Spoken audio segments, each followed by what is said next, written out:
So if we can't remember something, what's gone wrong? What's missing about that? And to get us thinking about that, I want us to think about a really common, I would say universal form of forgetting, which is forgetting the first months, maybe years of our lives. Sam, what is your first memory? Well, I have a first memory, but I'm actually thinking maybe it wasn't a first memory. I do remember being on vacation with my family, and I remember then my mother going off on a speedboat somewhere, and I was thinking, she's never coming back. Oh my goodness. Yeah. Oh wow, so like a family separation. Yeah, what's going like on? Where my mom is sailing away from me. That's so archaic, and it's feeling an attachment memory there. So what did you have for breakfast that morning? Couldn't tell you anything about it. I couldn't tell you what led up to it, what came after, you know, what else was going on. I just have this kind of... Do you know where you were on vacation? Italy. Italy. Yeah, but... That's nice.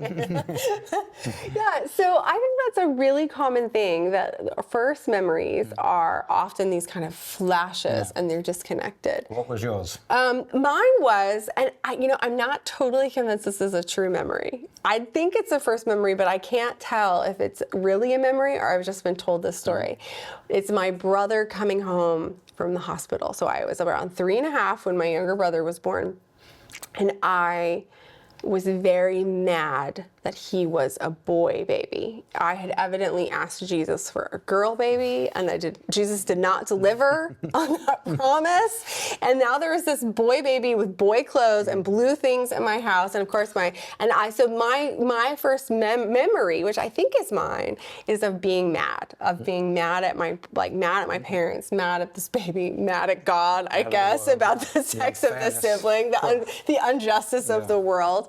So let's hear about y'all's first memory. What did our class say about the age that they first experienced their first memory? Apparently 58% of you say that you had your first memory between 3 and 4, about 17 from 1 to 2, 23 5 and up, and some tiny little percent there says less than 1. Okay, so we have a few people saying that they have actually infant memories, but most people it's between 3 and 4, and that's consistent with what we see in research, that most people report their first memory around that time.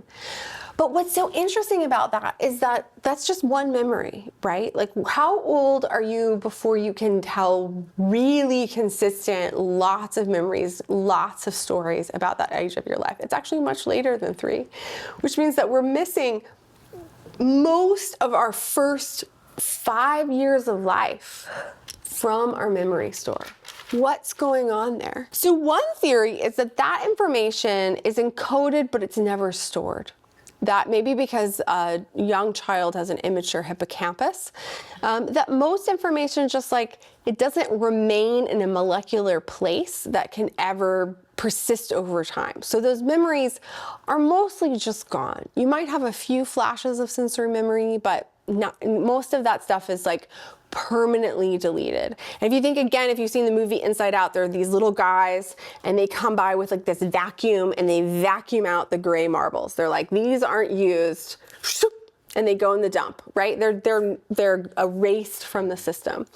But there's another theory that I find really fascinating, which is maybe it's that they were stored, but you can't retrieve them because they were stored at a time where you weren't very verbal. And now you are really verbal. And so it was like they were stored in a different programming language or something. And they're all still there. They're all still potentially affecting you, but they aren't consciously accessible. It's like they're all on vinyl and all you have is an iPhone. Like you can't play them, but that doesn't mean that the information doesn't exist anymore.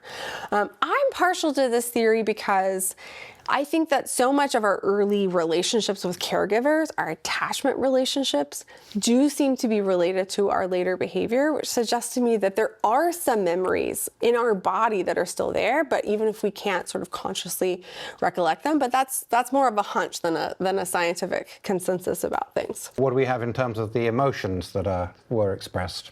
Well, overwhelmingly positive. About almost 60% of people say that their first memory was positive, and about 20 and 20 for neutral and negative.